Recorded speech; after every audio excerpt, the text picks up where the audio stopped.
नमस्कार दोस्तों, मैं अंकुर उपाध्याय स्वागत करता हूं आप सभी का आपके अपने YouTube channel share market analysis में।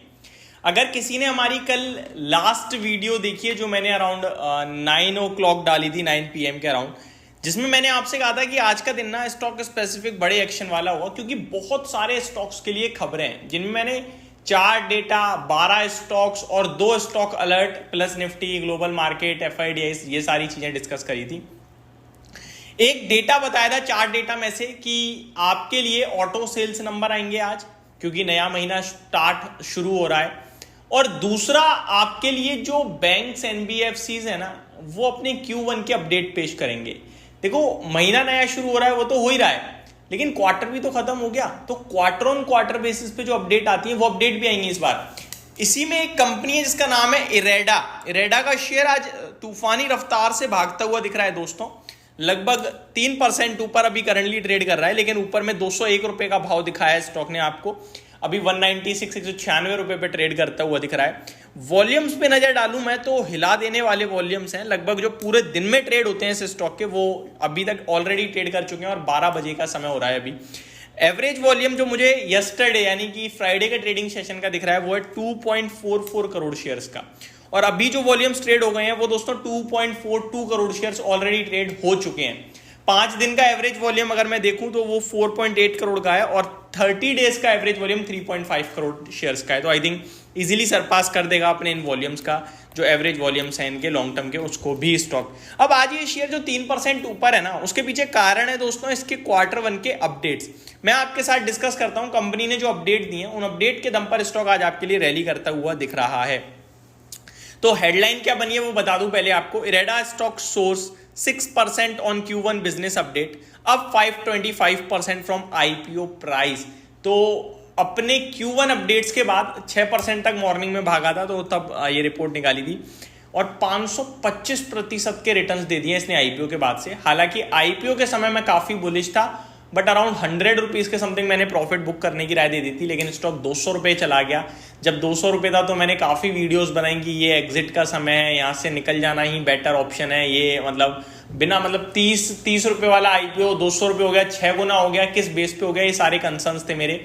और स्टॉक गिरा भी 124-120 रुपए तक आया, एंड जब स्टॉक ने 128 का लेवल निकाला था, देन मैंने कहा दोबारा ये एंट्री है, ये इससे नीचे जाता नहीं दिख रहा है, और फिर हमने बाइंग दोबारा स्टार्ट करवाई। लेकिन लोगों ने क्या है कि सिर्फ वो 180-200 के करीब की जो वीडियोस थी वो देखी हैं, तो उसको लेकर लोग बोल देते हैं कि भाई आप तो इन्हें एग्जिट करवा रहे थे। एग्जिट करवाने के बाद शेयर टूटा भी तो भाई, और काफी लोग उस समय तो क्या बढ़ चढ़ के कमेंट करते थे, भाई थैंक यू, आपकी वजह से मैं 180 पे निकल गया, 200 पे निकल गया, मैंने तो पैसा बांध लिया, बुक कर लिया, थैंक यू। आप हमेशा स्टॉक के प्राइस को देखते रहते हो, एंड मैं क्या है कि मैं रेगुलर बेसिस पे अपडेट देता हूं। मैं कोई चीज अगर बोल रहा हूं, पकड़ रहा हूं, तो मैं उसको कंटिन्यू करता हूं। ऐसा नहीं कि गलत पड़ गए छोड़ दिया। गलत पढ़ने पे गलत साबित होते हैं तो बोलते हैं आपके साथ, सही पढ़ते हैं तो बोलते हैं आपके साथ, क्योंकि मुझे पता है अगर मैं एक बार किसी को गलत राय दूंगा वो मेरे को लाइफ लॉन्ग हमेशा ट्रोल करेगा। लेकिन अगर मैं उसको टाइम टू टाइम अपडेट देता रहूंगा तो शायद उसके फाइनेंस भी ठीक रहेंगे और वो ज्यादा बुरी तरीके से भी नहीं ट्रैप होंगे। कभी कभार क्या है कि बहुत सारे, जैसे 200 रुपए किसी ने बेच दिया, उसने हमें छोड़ दिया कि हम उस समय तो हम सही लगे, लेकिन आज वो वापस से रिग्रेट कर रहा है कि यार मैंने नहीं बेचा होता तो सही रहता। देन उसने हमें कंटिन्यू अगर फॉलो करा होता तो शायद 130 पे वो दोबारा एंट्री ले लेता और बहुत अच्छा प्रॉफिट बनता फिर। तो अभी मैं आपके साथ अपडेट्स, मैं कहना यही चाहता हूं कि आप टाइम टू टाइम अगर रेगुलरली रहोगे हमारे साथ ना, तो मैं हर चीज पे टाइम टू टाइम अपडेट देता हूं, ऐसा मुझे लगता है। आगे मैं बात करता हूं वापस से कंपनी के अपडेट्स पे। तो कंपनी ने कहा है कि 1 जुलाई as the company reported 382.62% year on year basis increase in loan sanction.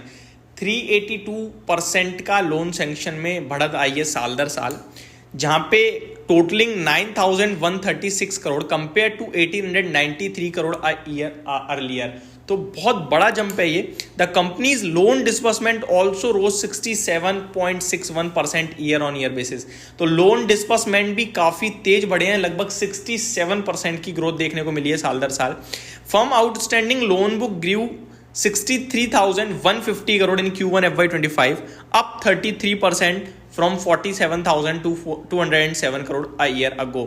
तो कंपनी की आउटस्टैंडिंग लोन बुक बढ़ी है लगभग 33% से, लोन डिसबर्समेंट बढ़े हैं लगभग 67% से।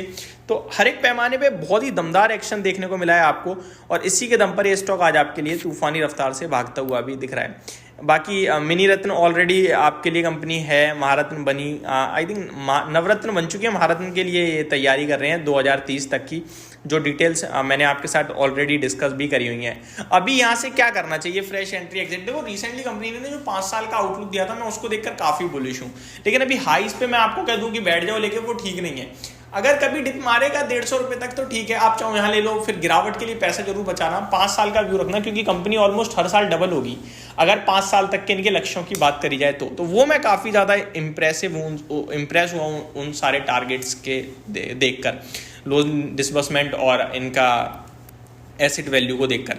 तो ये मेरी तरफ से आपके लिए डिटेल वीडियो थी, होप आपको सारी चीज़ें समझ में आई होंगी। Thank you so much for watching this video, have a great day guys.